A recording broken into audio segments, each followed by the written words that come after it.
بالله من الشيطان الرجيم. بسم الله الرحمن الرحيم. السلام عليكم ورحمة الله وبركاته. الحمد لله رب العالمين والعاقبة للمتقين ولا عدوان إلا على الظالمين. أشهد أن لا إله إلا الله وحده لا شريك له وأشهد أن محمدا عبده ورسوله الذي لا نبي بعده. اللهم صل وسلم وبارك على سيدنا ومولانا محمد الفاتح لما أغلق والخاتم لما سبق ناصر الحق بالحق والهادي إلى صراطك المستقيم وعلى آله وصحبه حق قدره ومقداره العظيم.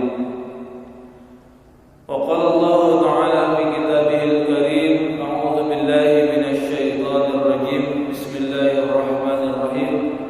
ألم يأن للذين آمنوا أن تخشع قلوبهم لذكر الله وما نزل من الحق. الآية. صدق الله العظيم. وقال رسول الله صلى الله عليه وسلم: ليس يتحسر أهل الجنة إلا على ساعة مرت بهم لم يذكروا الله فيها. صدق رسول الله صلى الله عليه وسلم. Hadirin wal hadirat rahimakumullah, di pagi yang berbahagia ini mari kita bersama-sama memanjatkan puji dan syukur kehadirat Allah Subhanahu wa taala. Memuji dan bersyukurnya bukan hanya sebatas hiasan bibir, tetapi memuji dan bersyukur dengan hati yang betul-betul tersambung kepada Allah Subhanahu wa taala. Hati yang merasakan bahwa seluruh karunia-karunia, nikmat-nikmat yang kita terima saat ini itu adalah anugerah terbesar dari Allah Subhanahu wa taala. Termasuk nikmat di mana kita bisa beribadah kepada Allah Subhanahu wa taala. Ibadah kita nikmat atau tidak, Pak? Alhamdulillah nikmat ya, Pak ya. Kalau melihat keadaan di luar Indonesia, di Timur Tengah sana, kira-kira ibadahnya bisa nyaman, bisa tenang atau tidak, Pak? Di Suriah itu sampai sekarang konflik tidak berhenti-berhenti. Jangankan bisa duduk seperti ini, Pak. Kalau kita kan di masjid masih bisa duduk tenang, duduk nyaman. Bahkan saking nyamannya sampai ngantuk. Coba kalau di Suriah di sana, boro-boro bisa duduk sambil ngantuk. Hitungan detik, hitungan menit, tiba-tiba terdengar suara tembakan. Maka alhamdulillah ini nikmat karunia terbesar dari Allah Subhanahu wa taala.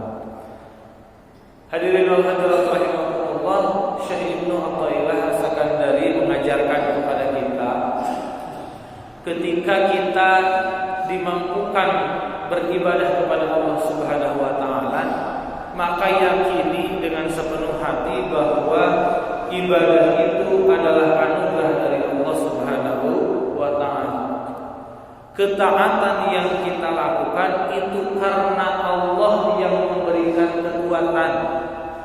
Jadi ketaatan yang kita lakukan, ibadah yang kita lakukan bukan karena diri kita yang bisa ibadah, tapi karena Allah yang memampukan ibadah. Allah yang memberikan kemampuan kepada kita sehingga kita mampu beribadah kepada Allah Subhanahu wa taala.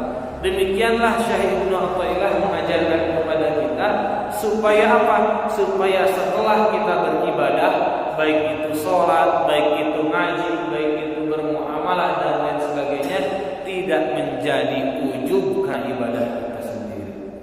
Maka mudah-mudahan hati kita senantiasa Allah jaga sehingga sadar bahwa seluruh kenikmatan ini berasal dari Allah Subhanahu wa taala. Salawat teriring salam semoga senantiasa tetap tercurah dan terlimpah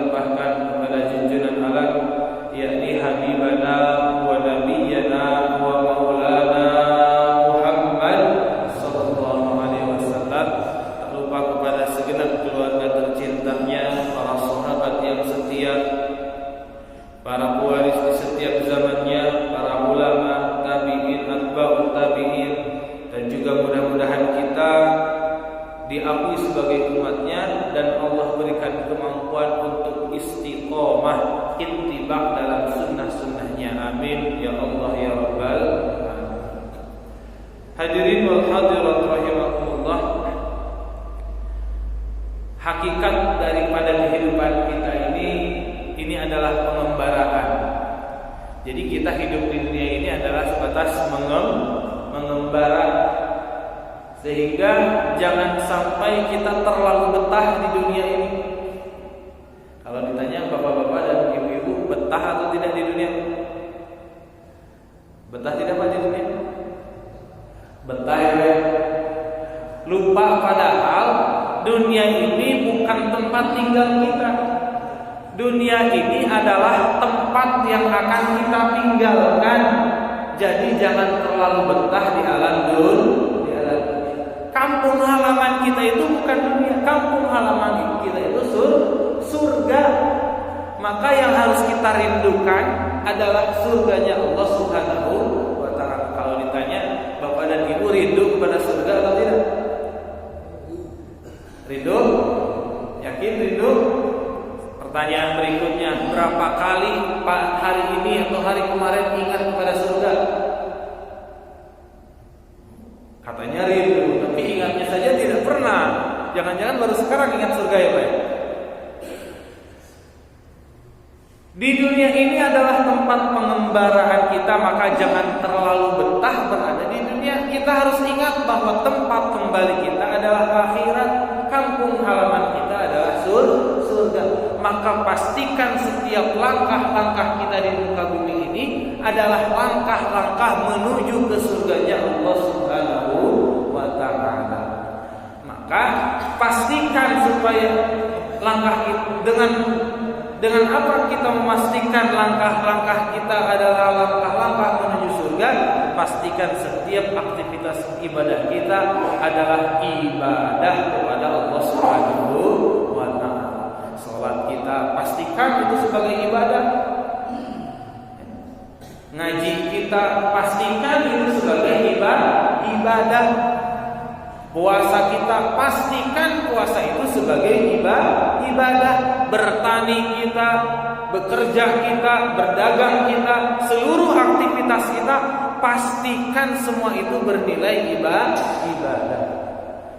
Memang ada sholat yang tidak bernilai ibadah? Ada puasa yang tidak bernilai ibadah? Ada sedekah yang tidak bernilai ibadah? Ada. Yang seperti apa? Yang sholatnya lalai dari mengingat Allah Subhanahu wa ta'ala.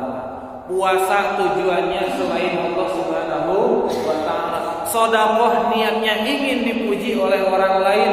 Itu semua adalah hal-hal yang bisa merusak ibadah. Nah, maka pastikan seluruh aktivitas kita bernilai ibadah di sisi Allah Subhanahu wa ta'ala. Pertanyaan berikutnya, bagaimana cara kita memastikan bahwa seluruh aktivitas ibadah kita itu bernilai ibadah di sisi Allah? Seluruh kegiatan-kegiatan kita, aktivitas kita bernilai ibadah di hadapan Allah Subhanahu wa ta'ala. Maka penting hadirnya Allah dalam setiap aktivitas kita. Salat kita kalau mau dinilai ibadah di hadapan Allah, maka pastikan hadir Allah dalam setiap salat kita. Ketika kita berpuasa, pastikan Allah hadir dalam ibadah kita tersebut. Dalam sedekah pun sama, pastikan ketika bersedekah, setelah bersedekah Allah hadir dalam hati kita.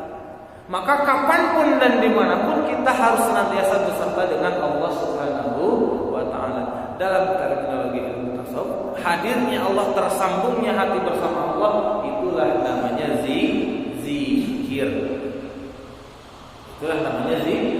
Jadi kapanpun dan dimanapun penting untuk hati kita selalu berzikir. Zikir itu apa? Tersambung hati kepada Allah Subhanahu wa ta'ala. Kapanpun dan dimanapun, dalam keadaan apapun, di tempat manapun, kita harus selalu berzikir kepada Allah Subhanahu wa ta'ala. Sebab ini perintah dari Allah Subhanahu wa ta'ala. Ya ayyuhalladzina amanu dzkurullaha qiyaman wa qu'udan wa 'ala junubikum. Wahai orang-orang yang beriman, berzikirlah kalian, ingatlah kalian kepada Allah baik dalam keadaan berdiri, dalam keadaan duduk, dan dalam keadaan berbaring. Fi kulli awqat wal amakin, dalam setiap waktu dan tempat wajib kita berzikir kepada Allah Subhanahu Supaya apa? Supaya seluruh aktivitas kita bernilai ibadah di hadapan Allah Subhanahu wa taala. Kenapa? Karena hakikat daripada ibadah itu adalah zikrullah. Bahkan sholat, ibadah yang paling pokok, hakikat dari ibadah itu adalah zikir. Maka Allah berfirman, aqimis sholat li dzikri, tegakkan sholat supaya kalian ingat kepada Allah. Jadi tujuan daripada sholat itu adalah ingat kepada Allah Subhanahu wa taala, ibadah yang paling pokok. Begitupun juga dengan ibadah yang lainnya. Ibadah yang lainnya hakikatnya adalah zikir, ingat kepada Allah Subhanahu wa taala. Kan ini yang menjadi pertanyaan diri kita. Sehari semalam berapa menit kita ingat kepada Allah? Berapa detik, berapa jam diri kita, hati kita tersambung kepada Allah? Berapa menit kira-kira Pak?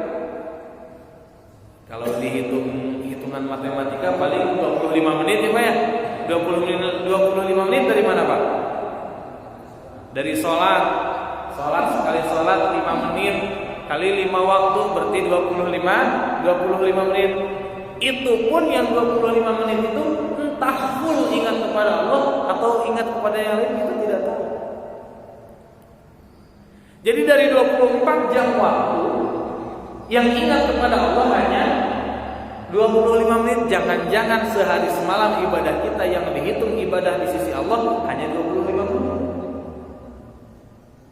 Jangan-jangan. Maka penting untuk kita selalu melatih zikir kepada Allah Subhanahu wa taala. Bahkan Pak, dalam sebuah hadis Rasulullah SAW bersabda, "Laisa yatahassal ahlul jannah illa sa'atin marrat bihim lam yadhkurullah." Ahli surga itu nanti punya penyesalan. Jadi kalau bapak-bapak nanti misalnya masuk surga, amin. Amin Pak. Kalau misalnya kita semua nanti masuk surga, di surga nanti ahli surga nanti akan ada penyesalan. Penyesalan apanya bagi ahli surga? Penyesalan bagi ahli surga nanti dalam sabda Nabi SAW adalah ketika seorang hamba tersebut melewatkan satu detik, satu waktu di muka bumi, satu waktu di dunia ini dengan zikir kepada Allah Subhanahu wa taala. Jadi ada satu detik, satu waktu yang dilewatkan dari zikir kepada Allah. Itulah penyesalan ahli surga.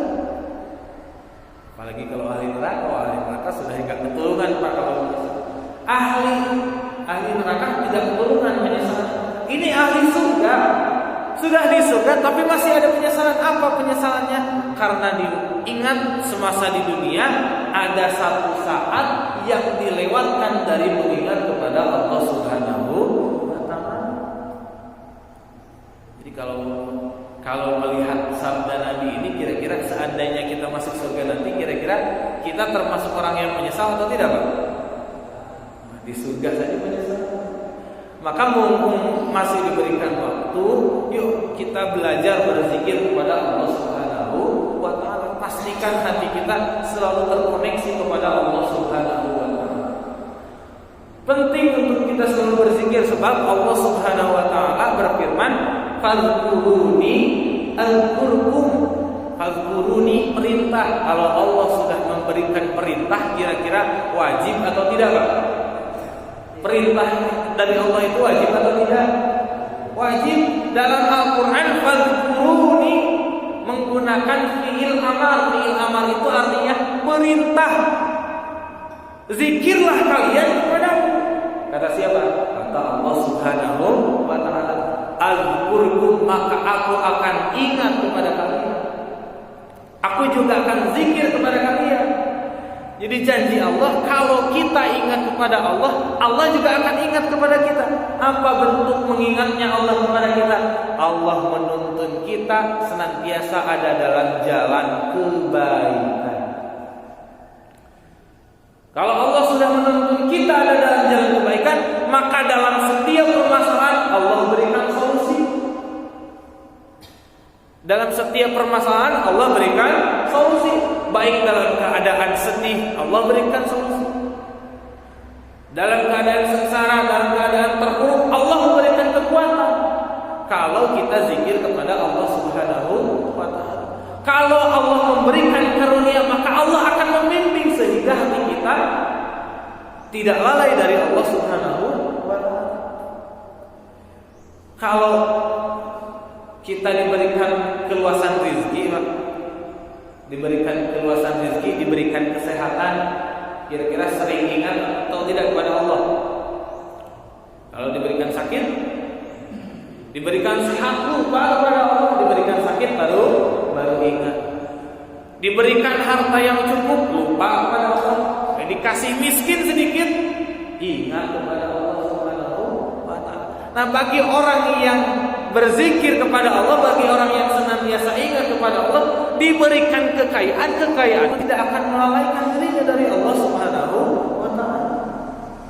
Kenapa? Karena Al-Qur'an Allah juga ingat. Jadi kalau kita zikir kepada Allah, Allah akan ingat kepada kita. Bentuk zikirnya Allah kepada kita, Allah akan menjaga diri kita baik dalam keadaan lapang maupun dalam keadaan sempit. Diberikan keluasan rezeki, tidak lupa, hati kita tidak melalaikan kelapangan rezeki itu. Diberikan kesehatan, tidak membuat lupa kesehatan itu kepada Allah Subhanahu wa ta'ala. Nah, itulah bentuk Al-Qur'an. Jadi ketika kita berzikir kepada Allah, maka Allah akan berzikir kepada kita. Bentuk zikir Allah kepada kita, bentuk ingatnya Allah kepada kita, Allah senantiasa membimbing kita kapanpun dan di mana. Kapanpun dan di mana. Maka ada satu kisah di mana kisah ini memberikan pelajaran bagaimana pentingnya zikir kita kepada Allah Subhanahu wa ta'ala. Dulu Nabi SAW ketika dikejar oleh kaum kafirin saat akan hijrah, kemudian bersembunyi di Gua Sur bersama dengan Abu Bakar As-Siddiq. Abu Bakar saat itu menangis luar biasa. Kenapa? Karena takut kaum musyrikin menemukan Nabi SAW dan membunuh Nabi. Itu yang ditakutkan oleh Abu Bakar. Kemudian dalam tangis itu Nabi SAW bertanya, "Wahai Abu Bakar, kenapa engkau menangis?" "Aku takut ya Rasulullah, takut engkau ditemukan kemudian engkau dibunuh." Tapi jawaban luar biasa dari Nabi SAW sambil tersenyum, beliau berkata, "La tahzan, innallaha ma'ana." Jangan sedih, Allah beserta kita. Nabi SAW sudah dikejar, diancam nyawanya akan dibunuh, tapi tetap tenang. Masih bisa berkata la tahzan, jangan sedih. Bahkan sambil tersenyum beliau, innallaha ma'ana, sesungguhnya Allah beserta kita. Nabi SAW saking zikirnya kuat, kapanpun dan dimanapun dalam keadaan apapun ingat kepada Allah, sehingga dalam keadaan tercekam sekalipun, terancam sekalipun, Nabi SAW tetap tenang. Kenapa? Karena zikir beliau kepada Allah Subhanahu wa ta'ala, ingat beliau kepada Allah Subhanahu wa ta'ala, sehingga ketika ingat kepada Allah, maka Allah juga mengingat beliau. Apa bentuk mengingatnya Allah kepada beliau? Allah turunkan ketenangan ke dalam hati beliau. Maka pantas dalam Al-Qur'an, dalam ayat yang lain Allah berfirman, ala bizikrillah tatma'innul qulub. Ingatlah, ketahuilah, kecuali hanya berzikir dengan kepada Allah Subhanahu wa ta'ala, maka hatimu akan tenang. Kita sudah tenang atau belum kira-kira? Kalau kita masih banyak gelisah, itu karena hati kita tidak zikir. Ustaz, saya zikir sering, tapi kok tidak tenang? Yang salah siapanya? Yang salah zikirnya atau kitanya? Yang salah kitanya. Cara zikir kitanya yang salah. Kalau kita benar zikirnya, maka janji Allah tatma'innul qulub, akan tenang hati kita, seperti tenangnya Rasulullah SAW saat akan dibunuh. Kita sudah bisa seperti itu, Pak. Ini ibu-ibu ini biasanya yang apa? Yang panik bab ekonomi. Hari ini kan ada apa? Berita telur naik, ibu ya, betul Bu? Gelisah tidak Bu telur naik? Gelisah luar biasa. Baru telur naik. Kalau bapak-bapak BBM naik Pak, gelisah tidak Pak? Padahal BBM-nya belum naik ya Pak. Sudah naik atau belum Pak? Belum ya Pak. Baru diberitakan, baru wacana mau naik BBM-nya. Wah sudah ketar-ketir. Berpikir ke sana kemari, ini bagaimana, nanti bagaimana, itu nanti bagaimana. Padahal belum BBM belum naik, sudah gelisah. Baru BBM naik akan dibunuh, tapi tetap tenang. Kenapa? Karena hatinya tersambung kepada Allah Subhanahu wa taala. Zikir kepada Allah Subhanahu wa taala. Nah, kalau kita baru diberitakan telur sudah naik, minyak goreng naik, BBM naik, hati kita sudah gelisah kemana-mana, ciri hati kita jarang zikirnya kepada Allah Subhanahu wa taala, sehingga tidak tenang. Sebab kalau kita zikir kepada Allah, tenang hati kita.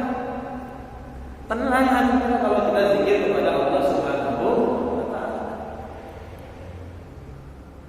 Itu kalau kita zikir kepada Allah. Maka penting untuk kita selalu berzikir kepada Allah Subhanahu wa taala. Nah, selanjutnya Bapak Ibu sekalian, bagaimana caranya supaya zikir kita bisa mendatangkan ketenangan dalam hati kita sesuai janji Allah Subhanahu wa taala tadi. Bagaimana supaya dengan zikir kita Allah bisa membimbing kita? Maka ada adab-adab dalam kita menjalankan zikir kepada Allah Subhanahu wa taala. Dalam kitab risalah Adab Sulukil Murid yang dikarang oleh Syekh Abdullah bin Alwi Al-Haddad, beliau menyampaikan di antara adab-adab untuk kita berzikir kepada Allah Subhanahu wa taala yaitu biqalbin hadirin, dengan hati yang hadir. Jadi dalam setiap kita melafalkan zikir, kita berupaya sekuat mungkin menghadirkan Allah dalam zikir tersebut. Maka zikirnya jangan hanya sebatas lisan, tapi pastikan hati kita konsentrasi kepada Allah Subhanahu wa taala. Kemudian yang kedua, wa adabin wafirin, dengan adab yang sempurna.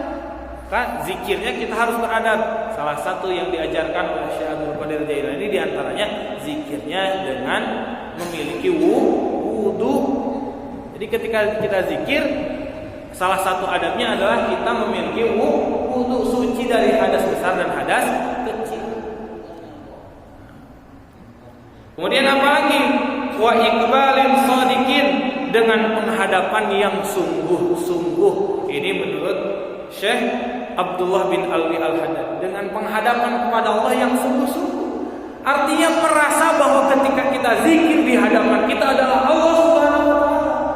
Kalau belum merasa bahwa kita di hadapan kita adalah Allah, maka yakini sepenuh hati bahwa Allah senantiasa melihat kita, bukan hanya melihat sisi zahir, tapi melihat dari sisi batin, melihat pergerakan hati kita. Kita sedang lalai, Allah melihat. Lisan kita zikir, hati kita lalai, Allah melihat itu. Maka dengan kita meyakini itu semua, maka itulah yang diajarkan oleh Syekh Abdullah bin Alwi Al-Haddad dalam bab adab-adab berzikir kepada Allah Subhanahu wa taala. Maka dalam melafalkan, misalnya contohnya kalimat la ilaha illallah, kalimat la ilaha illallah itu adalah kalimat zikir yang paling afdal. Nabi menyampaikan afdalul dzikri fa'lam annahu la ilaha illallah. Dalam melafalkan kalimat la ilaha illallah, pastikan Allah itu hadir di dalam hati kita. Pastikan Allah hadir di dalam hati kita. Pastikan kita betul-betul merasa sedang berada di hadapan Allah Subhanahu wa taala. Para ulama juga menyampaikan supaya kita lebih mudah memaknai, menangkap di balik kalimat la ilaha illallah itu ada makna-makna tersembunyi di balik kalimat la ilaha illallah. Yang pertama, la ilaha illallah itu bermakna la maujuda illallah. Jadi ketika kita melafalkan kalimat la ilaha illallah, maka pastikan yakini di dalam hati kita la maujuda illallah. Tidak ada yang maujud kecuali Allah Subhanahu wa taala. Maujud itu apa? Ada, hadir. Kita itu sebetulnya ada atau tidak, Pak? Kita itu ada atau tidak? Tidak ada sebetulnya. Kita itu diadakan, bukan ada. Yang ada itu satu-satunya Allah Subhanahu wa ta'ala. Maka ketika kita melafalkan kalimat zikir la ilaha illallah, yakini harta kita sebetulnya tidak ada, kesehatan kita tidak ada, kekuatan kita tidak ada.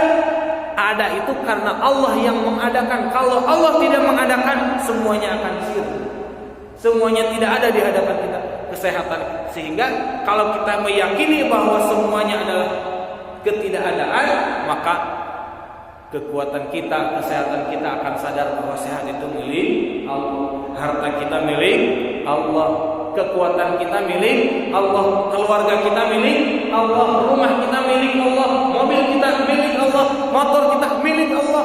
Maka dalam posisi melafalkan kalimat la ilaha illallah itu harus menafikan seluruh, yakini bahwa semua itu berasal dari Allah Subhanahu wa ta'ala. Tidak ada semuanya itu hanya bayang-bayang. Rumah itu cuma bayang-bayang, harta itu cuma bayang-bayang. Mobil, kendaraan, tanah, harta, seluruh harta kita itu hanya bayang-bayang. Semuanya itu ada karena Allah yang memberikan, ada karena Allah yang mengada. Kalau bukan karena Allah, maka kita akan tidak akan punya itu semua. Bahkan nyawa kita sendiri, diri kita sendiri itu diadakan oleh Allah Subhanahu wa ta'ala. Ini makna kalimat la ilaha illallah yang pertama. Yang kedua, la ilaha illallah bermakna la ma'budu illallah. Tidak ada yang wajib disembah kecuali Allah Subhanahu wa ta'ala.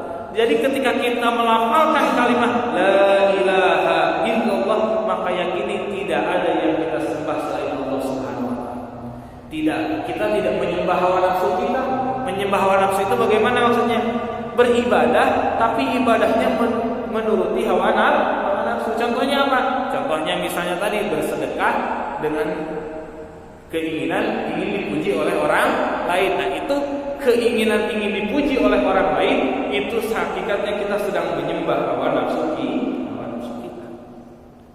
Maka pastikan ketika kita melafalkan la ilaha illallah, itu yakinkan dalam hati bahwa tidak ada yang kita sembah kecuali Allah Subhanahu wa ta'ala.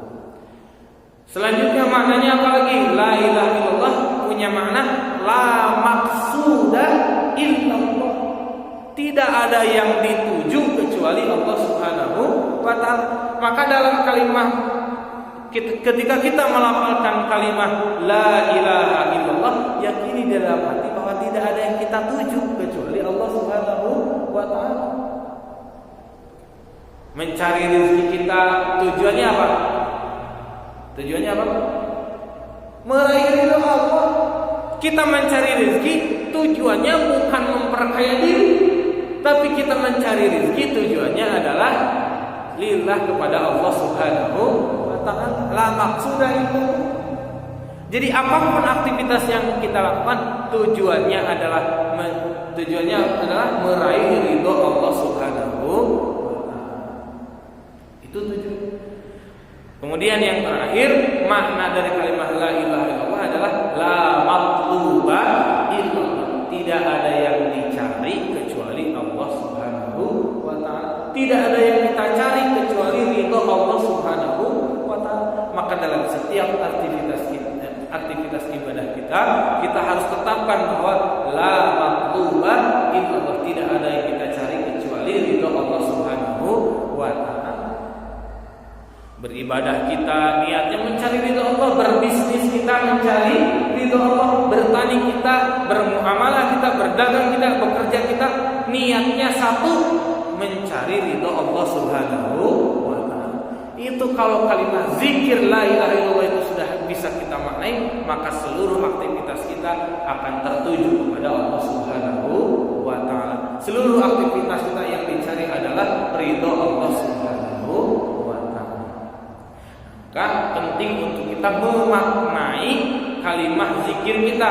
Salah satu di antaranya adalah la ilaha illallah. Maka maknai kalimat la ilaha illallah tadi dengan 4 makna yang tadi yang diajarkan oleh para ulama. Selanjutnya Bapak Ibu sekalian, Syekh Abdul Qadir Al-Jilani memberikan pelajaran kepada kita, memberikan pengajaran kepada kita dalam salah satunya ditulis oleh beliau dalam kitab Sirrul Asrar wa Mazharul Anwar.